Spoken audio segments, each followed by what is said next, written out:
On today's episode, we recap the Cardinals series and preview the upcoming series against the Reds. You're listening to the Buctober Podcast, brought to you by the Just Baseball Media Network. Cue the music. Rockin' 101, she compliment my taste. Whiskey in my lemonade, cause I like the way it tastes. Best seats at the Pirates game, they let me run the base. Yeah, my time is like my money, cause I can't afford to waste. Wifey is a lawyer, take my date to my dates. Order steak by the plates, and in case after case, run my race at my pace, clear the grass of the snake. Welcome back, everybody. We have a special guest with us today. This has been some time in the making. It was either us going on your podcast or you getting you on here, but I'm glad we finally worked something out. Josh from Bridge to Buctober, welcome to Buctober. Thanks for having me. Yeah, it has been a while, huh? Yeah, man. We've been, I know just our recording schedules sometimes line up perfectly, or we were playing softball. I know you're a softball guy too, so that was getting in the way. Unfortunately, we're eliminated now, so that's done for the year. My body can rest for a little bit. I tell you what, man, I mean, I know you probably can relate. After these games, I feel like I got hit by a truck every single time, man. It gets worse every single week. Well, and as you get older, it will get like, it just takes a little bit longer to bounce back from that. Oh yeah. I trust me, I got 2 hamstring sleeves on. I got an ankle brace. I'm out there an hour before running around and warming up because I'm like, God forbid I tear a hamstring. Yeah. I am not limping around at work for the rest of the week. Yeah. We used to have guys that we called accessories. Yeah. Because they'd have so many things. And then every year I get older, I get another piece of protective equipment. Let's make sure I don't pull this. Let's make sure I don't hurt this. Yeah, man. You got to protect the body. It's rough, man. It really is. But hey, we got a couple more weeks of Pirates baseball left, and then we could finally just rest. It's been a long season, a lot of ups, a lot of downs. I mean, nothing that we're not used to, but I think on paper, they maybe exceeded expectations a little bit more, like at the midway point this year. And then after that Padres series where they had the 4-hour rain delay. And I say that game specifically because I stayed for the 4-hour rain delay. And I mean, it just replays in my head over and over again. Ever since that, then it just kind of went downhill. I mean, there's a lot of fingers to point. Obviously, the trade of BDLC, which I wasn't really a fan of to begin with at all, hasn't really worked out to the point where he's not even an everyday player at this point. IKF is good, but he's good for a team that kind of already has it figured out, and you can plug and place him. You have him at shortstop. Now you're moving guys around, and we're at that time of the year where it's interesting because we still got games left to play.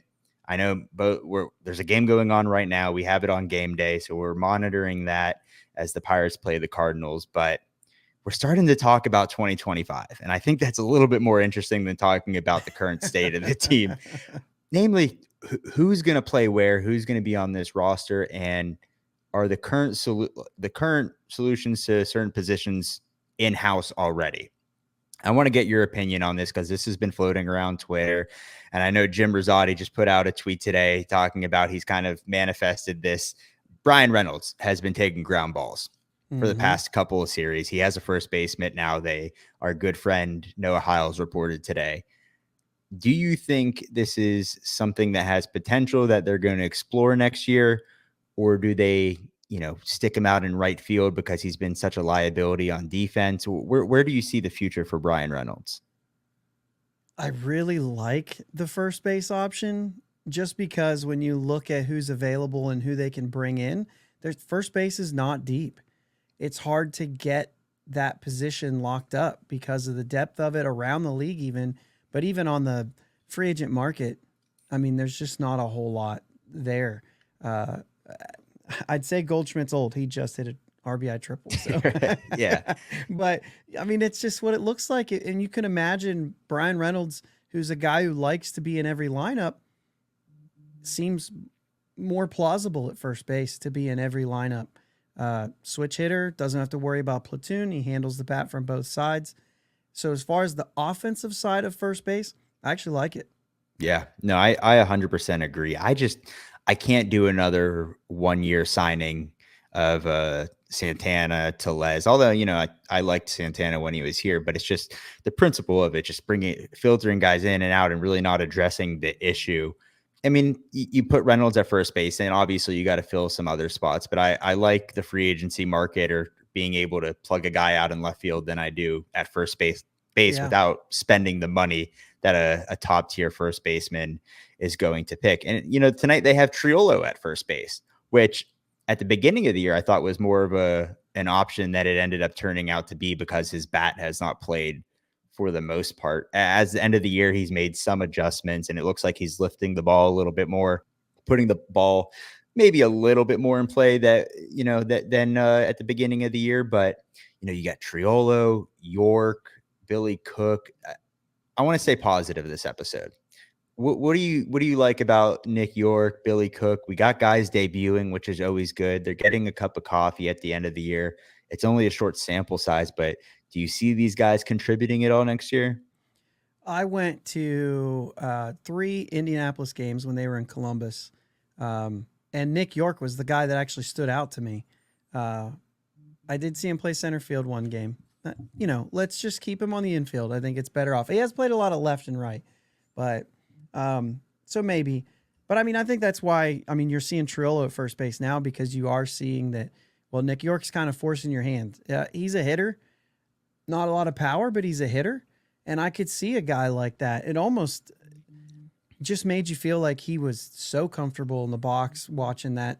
Even the game that he didn't get any hits, just has a little bit of maybe some old school vibes to him. And so, I like seeing that.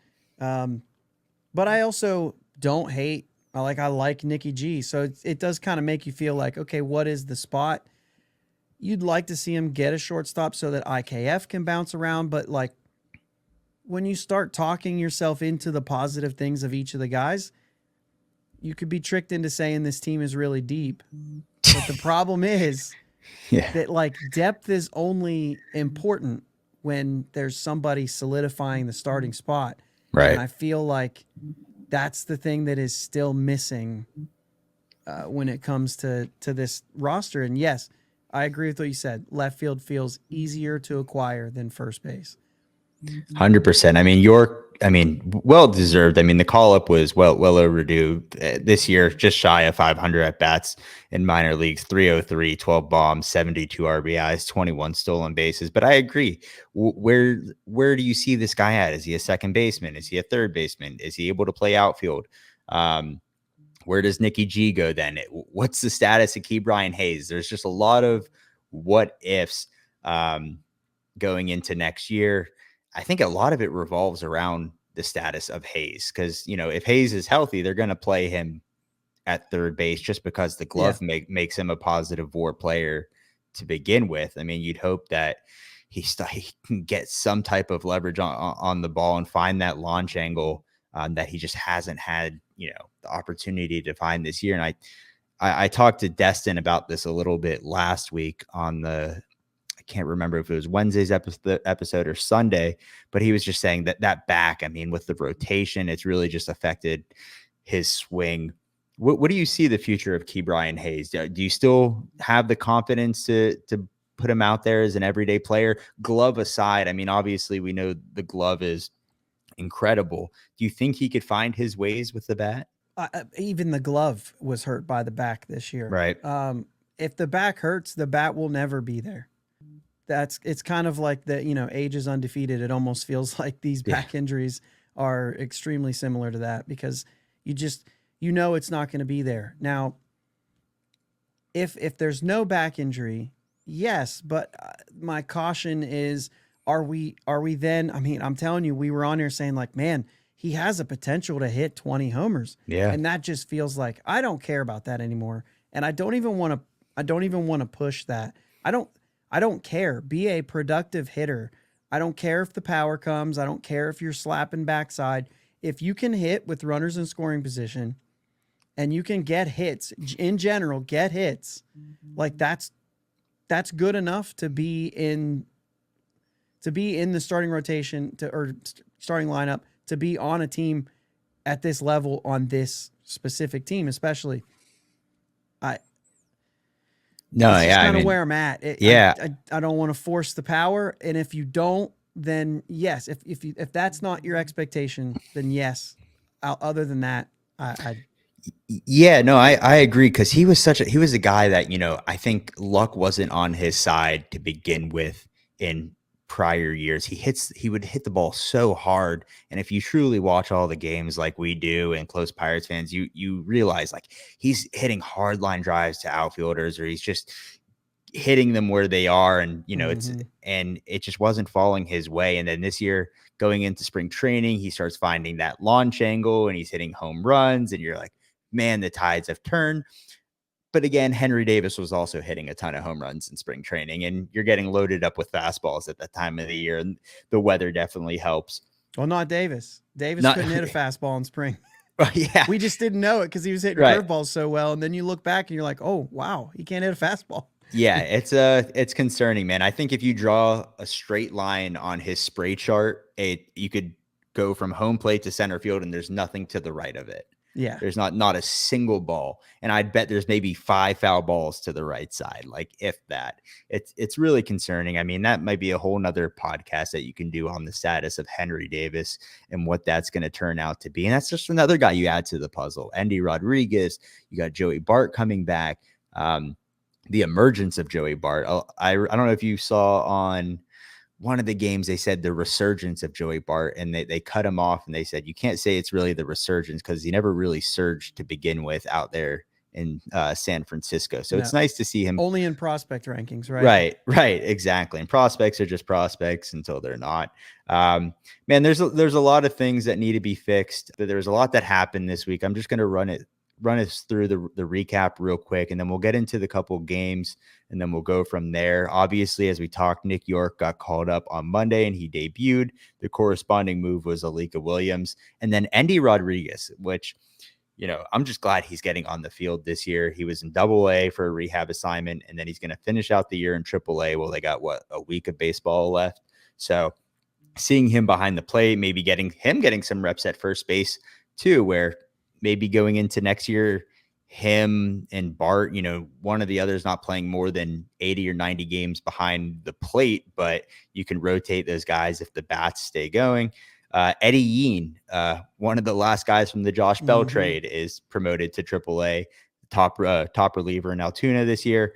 And then Kyle Nicholas down to the 15-day IL. His season is done. And then Ben Heller was moved to the 60-day IL. I've heard you talk about this on your podcast, so I'll get your opinion on it. Kyle Nicholas, I mean, his stuff is absolutely gross. He has the velocity and the spin to be a high leverage guy. What's it going to take for him to really just kind of move into that role? For me, it's just command, right? Consistency. Right. He just like the other day, he just showed up and throws 4 straight balls, and it's like, oh, well, this is going to be one of those today. And you can almost tell. When it's going to happen. The Skeens debut was just a sign. Like that epitomizes like what as bad as it could be. And then, you can look at another outing and be like, wow, why is this dude not, in the 8th inning?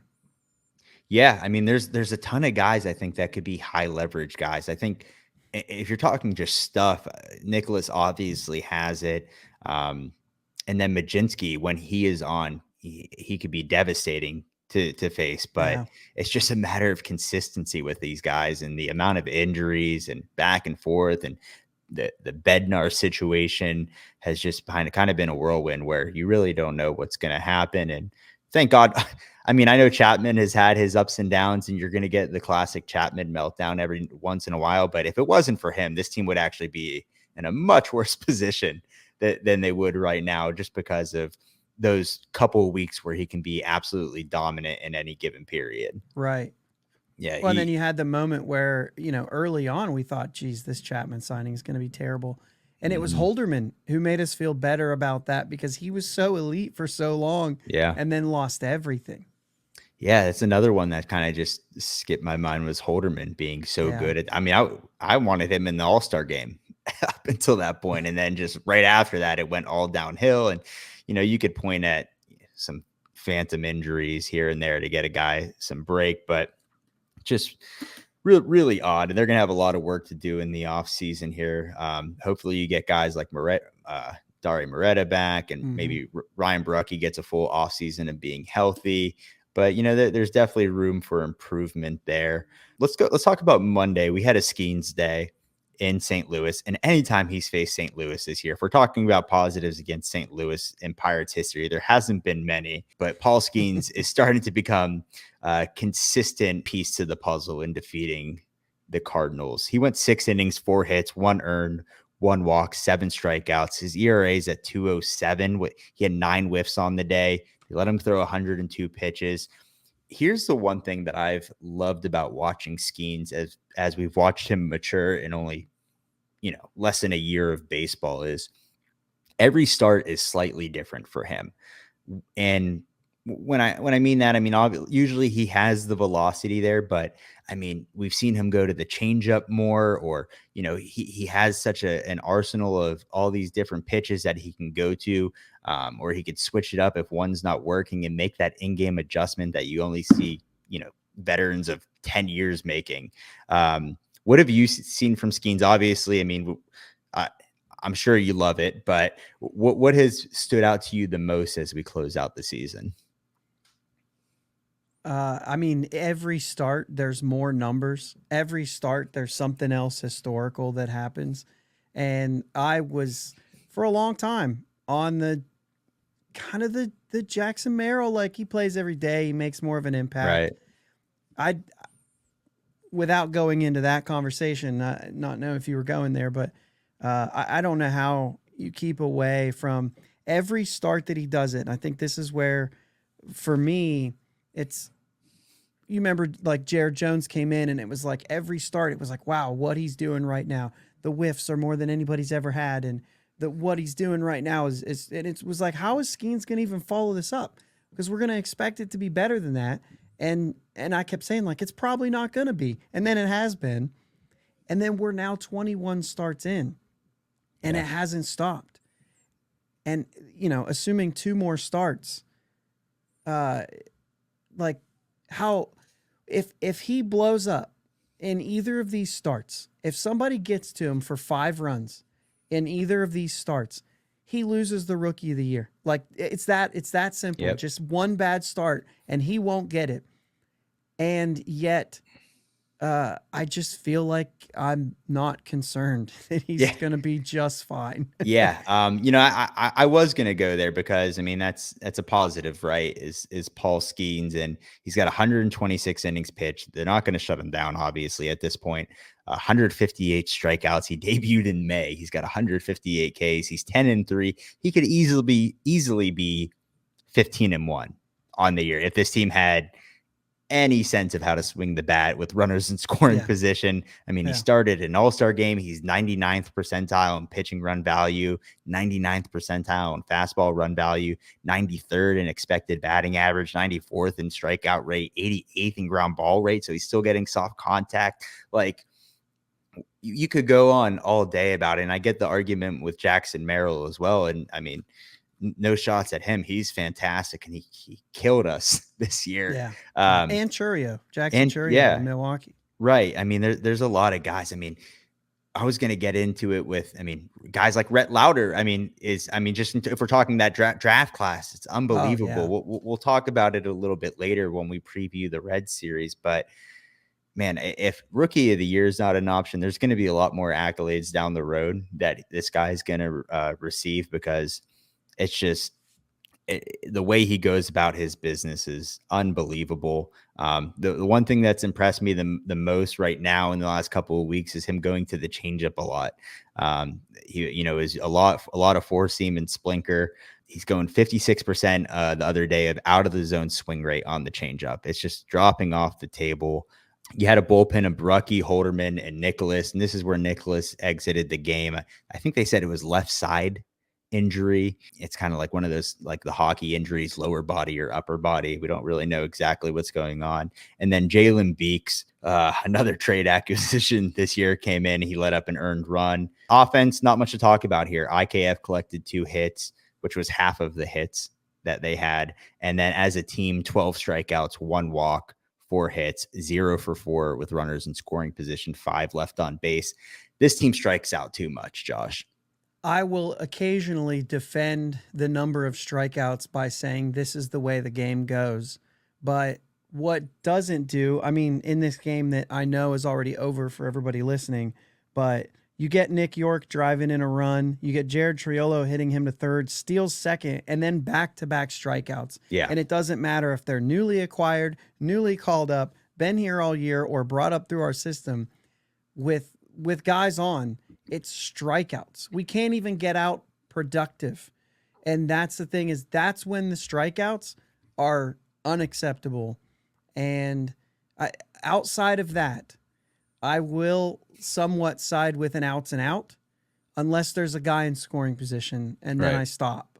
And that's when it's like, okay, something has to change. Yeah, and it's amazing because at the beginning of the year, you did not see the high strikeouts. You saw kind of, it was a little bit more even with the walks, and you had the Andy Haynes approach of, hey, we want to go up there and see a lot of pitches. And if this starter is going to get to us, we're going to let him throw as many pitches as he can in innings 3 through 4 to get to the bullpen. That's seemingly, I mean, maybe they got a little bit more aggressive halfway through the year, but we're talking 12 to 14 strikeouts a game sometimes. And while I agree with you, so I mean, some outs can be productive. What Sure. really gets to myself and Scott when he's here, and what we started highlighting every time we recap these series, is the runners in scoring position. I haven't looked at the numbers, but if I was a betting man, I'd say we're at the bottom 5 of the league in hitting with runners in scoring position, and it's just been atrocious. I mean, it puts a pit in my stomach, like you said, when you have guys on third and second, no outs, and you strike out twice, maybe looking sometimes.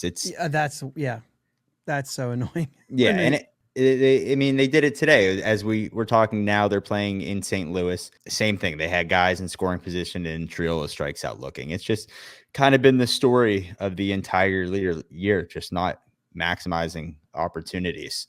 I was actually going to try to pull that up. I had looked at this. Previously, the runners in scoring position, and I can get it pulled up here. And I know that it was not as bad as you would think, as far as I mean, it's still as bad as you think, but maybe not within the, as far as like the right ranking. Okay, I can do runners on here. I got it. We're 26 Yeah. in the league. And that has dropped. Yeah. That has dropped recently. The only teams below us are the Tampa Bay Rays, the St. Louis Cardinals, who have also been atrocious this year with runners in scoring position. And I was listening to their broadcast the other day, and I mean, that was kind of their whole complaint, was not being able to drive guys in. And then, of course, the Chicago White Sox, who are having a historically bad season. So good company to be in. The Oakland A's are above us. The Angels are above us. The Miami Marlins. I mean, Colorado Rockies. You can go on and on. Let's talk about Tuesday. We had a Bailey Falter start coming off of his no-hit bid going into the 6th against the Marlins last week. He's been awesome. I mean, you can't ask much more of Bailey Falter this year. They dropped this one 3-1. Falter went 5 2/3, 4 hits, 2 earned, 2 walks, 3 Ks. Gave up a home run. His ERA is sitting around 4.15 right now.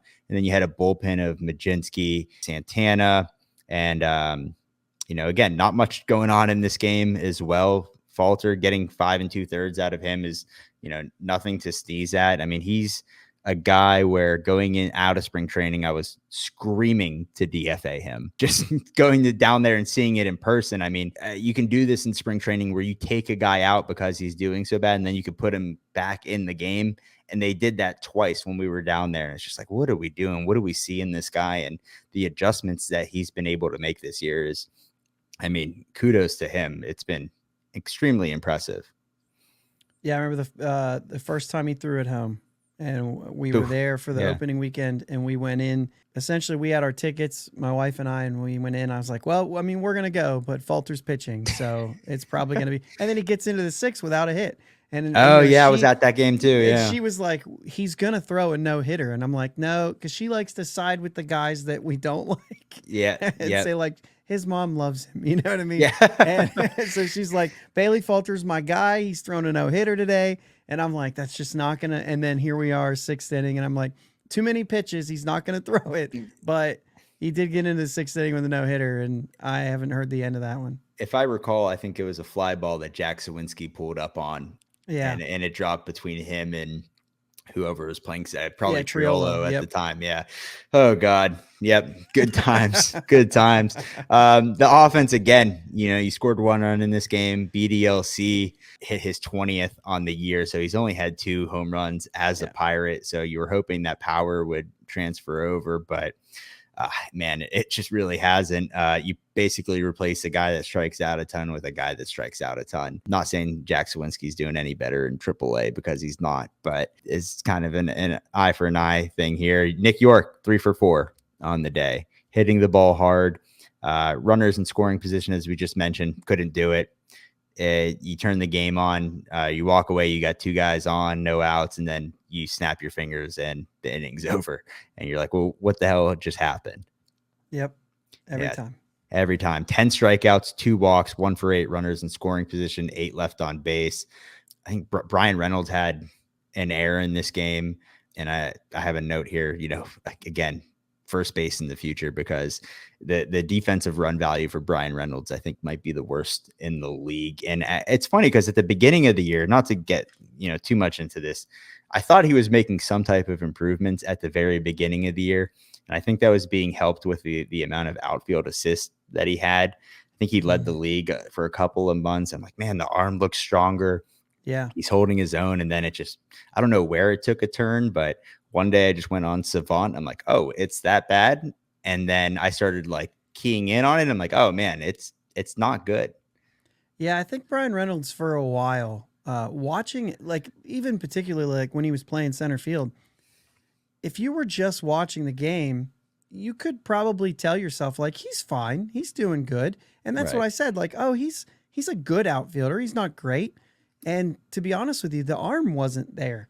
And then and the arm has been significantly better, but everything else is kind of going down. I think part of it is PNC Park is like difficult for left fielders. Yeah, absolutely. And I say that in caution because I brought it up on our show one time, and somebody quickly reminded me that Corey Dickerson somehow won a Gold Glove at PNC Park. And it's like he was a terrible fielder every other year of his career, before and after, but won a Gold Glove. He must have just been the perfect mix of what needs to happen there. But yeah, I can sometimes think that Brian Reynolds is quote unquote fine in the outfield. And then occasionally I'm like, yeah, but that should have been an out, and so you start to see it. The metrics are not tricking you at all. They're pretty blatant that it's not going well. Yeah. We'll see. Corey Dickerson was one of our trivia questions this year, and I think it was one where I had to cut the video significantly because nobody thought of Corey Dickerson winning a Gold Glove with the Pirates. Two Marlins, former Marlins and Pirates, him and Jacob Stallings were both trivia questions who won gold gloves. Yeah, the grass isn't always greener on the other side, I guess. But let's talk a little bit about what's going on right now. As we speak, the Pirates are down 4-2 in the top of the 5th. Nicky G's got 2 hits. Reynolds got a hit. IKF, McCutcheon. You got Jake Woodford on the mound. They got 2 runs, Josh. Yeah. It's not bad, but at least you're getting guys in the lineup, York and Cook. I like to see Cook at least playing consistently because I didn't really understand the call up if you weren't going to play him. And there was like a couple games, maybe 3 or 4 games that went by where he wasn't in the lineup. It's like, all right, well, like just get him every day at bats in AAA. If this is what you're going to do, there's no point of giving the guy a chance if you're not going to play him. He hasn't played anything special. I mean, he's had some highlight plays, but at least get the guy a cup of coffee, let him get some at bats. And we'll see where this one goes. And then they play tomorrow. I believe tomorrow is Luis Ortiz versus Eric Fetty. So Ortiz susceptible to a 1-inning meltdown, but his fastball has been working pretty well for him this year. He's been a great surprise outside of a couple of starts where it kind of just lost the feel for it. He's been really good. I don't know if you consider him for like a 5th spot in the rotation next year with the amount of arms that this system has, or you move him back into that long man role, but pretty good problem to have. Yeah. And I think that's probably the strength of what you're looking at, because you think about it and you know that Bubba Chandler is just dealing in AAA, and you know that Thomas Harrington is not far behind him, and so you kind of want to see those guys come up. And so it's funny, you do like what you see from Ortiz, but how quickly you can bump him out of that if you just think about it. I think he gets a fair shake. I mean, I think he'll get an opportunity to show up to spring training and win that job. I think the Pirates would probably like it if he did, just because then they can hold on a little bit longer, especially with the two guys that I brought up, because they're not on the 40-man and because they don't have to be on the 40-man yet. So if you can hold off on that for any amount of time, then I could see if you're holding it down, right? Like, that's the thing. You have to actually, if you have these 5 guys going and they're going well, that's a good problem. You want depth. You want to have that available to you. Outside of that, it does kind of make you wonder if they'll move from this group. Yeah. And try to, in an effort to try to improve the offensive side.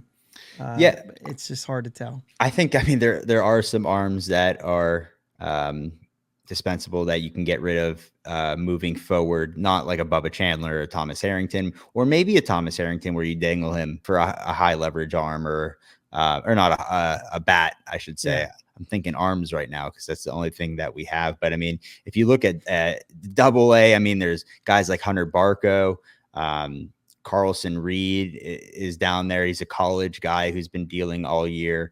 I mean, you can go down the list and there's arms galore. Let's talk about the upcoming series. This is someone that we've had good success against this year, the Reds. 74-78 Reds, 4th in the Central. We're 7-3 against them this year, although usually I feel like we kind of split with the Reds most times. It's always a chippy series. This is a team that's very similar to the Pirates in a lot of ways, where they have some young pieces in Ellie, Rhett Lauder. Hunter Green was having a Cy Young year until he was hurt. I like Nick Lodolo, but they just really haven't picked a direction on where they want this organization to go. It's like 1 year, it's like, okay, like we're going to bring in guys at the trade deadline, or we're going to boost our prospects up and let them play. And then it's like, hey, no, we're selling. So it's like, where do we go from here? But a team to look out for in the future. Middle of the pack offense, the 16th overall. Starting pitching hasn't been terrible this year, but the bullpen has been atrocious. They're 25th overall in the league with a 4.28 ERA. The Pirates aren't too far behind with a 4.22 ERA, but always a series I look forward to. I was trying to get out there this weekend. Unfortunately, I'm not going to be able to, I think. But what do you think about the last series against Cincinnati? Initially, hey, we play Cincinnati well. We got Skeens going this weekend. Really, Jones, Keller, Skeens. You feel really good about it. You start to dig into the pitching that's coming, and you're thinking Hunter Green's hurt, Lodolo's hurt, Abbott's hurt, Ashcraft is hurt. Like, certainly you can't. But, like, here we are, Rhett Lauder, another 2023 pick. Here we are, Nick Martinez, who, nothing to complain about there. He's been super solid. And really, even a couple of their other guys in the rotation aren't terrible. I always find it really surprising when you see that, knowing that they play at a Little League field in Cincinnati. Yeah. So you kind of hope you get some offense there, but like, these guys aren't terrible. It really does feel a lot like the Pirates. Yeah. Yeah. Because there's so many names that you like, but they're not doing well. Right. And they just can't build around those pieces like a team like the Guardians do, or the Arizona Diamondbacks do, or how the Rays operate, although they're not having a great year. But I mean, still, that 2023 draft class, real quick, you had Paul Skeens debut this year, Dylan Cruz debut this year, Wyatt Langford made the team off the spring training roster. Jacob Wilson, shout out Jack Wilson, is looking good at shortstop over in Oakland. Rhett Lauder, Nolan Chanel, Hurston Waldrep, and Jake Bloss all have debuted this year. This is turning out to be maybe one of the best draft classes ever. If we're talking first round in terms of the guys making it to the show, it's kind of unheard of. Rhett Lauder, it is. Let's talk about the matchups real quick. Nothing has been announced yet. We're suspecting, as Josh said, Nick Martinez and Rhett Lauder are almost certain to throw this weekend. Friday is probably Martinez. 34-year-old right-handed pitcher out of Fordham College. He's 9-6 on the year, 3.37 ERA, and 128 and a third innings pitched with 104 strikeouts.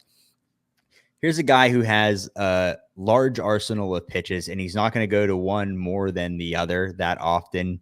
You have a four-seam, a change, cutter, sinker, curve, and slider, with the four-seam at 23%, and then everything else close behind it. A lot of swing and misses here.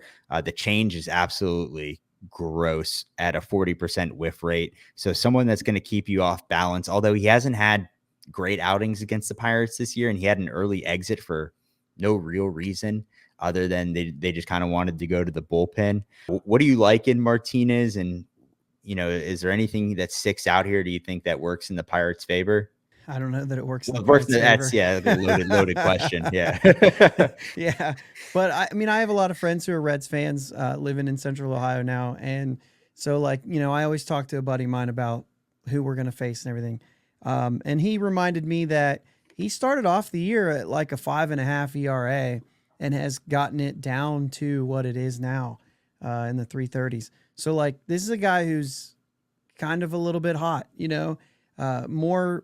more success recently for him. And so it is like one of those guys that I think that this is going to be a tough matchup. I think the thing I like for the Pirates is that, like I said before, you get to go play in a Little League field. Yeah. I mean, it when you come from PNC Park and then you go to Cincinnati, not only does the ball feel like it flies more, but the fence is closer to you in most cases. And so it does kind of have a good feeling there. But some guys I think are good. I hate to say this, really, I do. But some guys are good for the Andy Haynes treatment, right? Yeah. Yeah. And I'm going to look here because I looked at this. I believe actually Rhett Lauder was the one I was looking at, who has the lowest strike percentage of the group. So, spoiler, I'll bring that back up.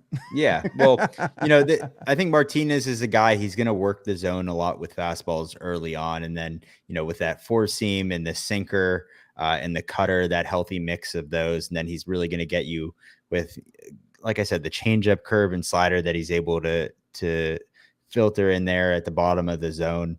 90th percentile in off-speed run value. So, I mean, that's his go-to. And if you're not getting ahead in counts early, you're going to look silly sometimes. So I say this often, and I keep saying it. I'm like, oh, maybe if the Pirates just jump on something early, or they do X, Y, and Z, we're going to do well. And then we end up losing 4-1. So I'm going to keep my mouth shut on this one. We'll see where it goes. Let's talk about Saturday. Rhett Lauder, as we mentioned, 2023 first round pick, 7th overall out of Wake Forest. Man, they produce pitchers really well over there at Wake Forest. You had Chase Burns get drafted this year, who throws gas. And I mean, you'll probably see him next year at some point if they give him kind of the same treatment. 4-pitch mix, mid-90s fastball with a awesome changeup, plus control, high ground ball rate.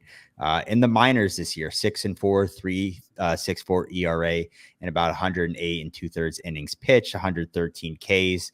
This year, 1-2, 1.74 ERA, and 20 and 2/3 innings pitched with 17 Ks. Josh, he's gone at least 5 innings in all 3 starts and hasn't allowed more than 6 hits in each. And hasn't given up a home run yet. Yes. Which, like I said, crazy. Pounds the zone, which is exactly what my buddy told me. He's like, he's not going to strike out a ton of guys, but he's going to throw a lot of strikes and he's going to make you hit him. Which seems wild, but it is. It's the ground ball rate, like you said, that makes him get away with that. I mean, get his first home run. It's a good place to do it. I mean? Yeah, it's a really good place to do it. It's just the shape of his slider and the changeup is disgusting. It just kind of drops off the table. If you go on Savant and you click like the random videos, I'll just sit there and like watch like random video, and it could be like a ball outside or a foul ball, and I'm just like, man, this stuff moves so much, and he's really not doing anything too special in terms of the fastball, but he could spot it really well at the top of the zone. And then, you get a fastball up at the top at 93 and then a slider that drops off the face of the earth. And anytime you're down in the count. So it's, again, this is another guy that's really promising for the Reds. If you have him and Hunter Greene in the rotation, you're kind of thinking like, all right, well, the Pirates have a good rotation. The Reds are kind of developing something here too. Yeah, well, and Nick Lodolo, you mentioned that you like him. I like Nick Lodolo probably more than, maybe not now with Louder coming up, but I like Nick Lodolo more than I do Hunter Greene. I think just consistency. I think that he's going to end up, well, maybe not. Hunter Greene's like the really exciting stuff, where Lodolo, I think, to me, projects more consistency, things like that. But like none of their guys are like, Abbott didn't look bad, and No. Ashcraft was good, and you know what I'm saying. So like they've actually got, like I said, they've got a large group of guys that are looking a little bit like what the Pirates have. And it's for now though. Rhett Louders he's a stud. He looks like the guys that, I mean, like he looks like Chandler out there. It's different stuff, but you know what I'm saying? You get the body language and everything. Like he's a good pitcher. Yeah. One thing I did notice in just watching some game tape with runners on, he has a good move, very quick, kind of like Skeens. But when he's not picking off or checking on runners, he takes a long time to get to the plate with when he's in the windup, it's a long delivery, and it's kind of the same when he's in the stretch with a high leg kick. But I mean, I'm really kind of just picking at little things here. Are they running on him a lot? Not really. Not really, but it's just something that I noticed. The Steelers. You see where my mind's already at. Yeah, the Pirates haven't run to begin with that much. Anyways, I was just going to say that. Not year, like they'll take advantage of it. Right, exactly. Which, I mean, I'm not going to spend time on it, but last year they gave a ton of hope with the bigger bases, and it seemed like that was their whole thing going into it, and then that kind of we forgot about that. So, oh well. Sunday, don't really know what's going to happen here. We thought it was going to be Brandon Williamson. Surprise. He's gotten Tommy John surgery, so hopefully he makes a recovery, but you hate to see it, especially at the end of the year, because his 2025 is pretty much done as well. They said he's out till 26 for sure. Yeah, not great. But Brandon Liebrandt, you mentioned him to me off air, Josh. Why don't you talk a little bit about him? I mean, we don't know for certain that he's going to get in this game, but this is probably their most likely chance, if not a bullpen game. So what do we have from Liebrandt?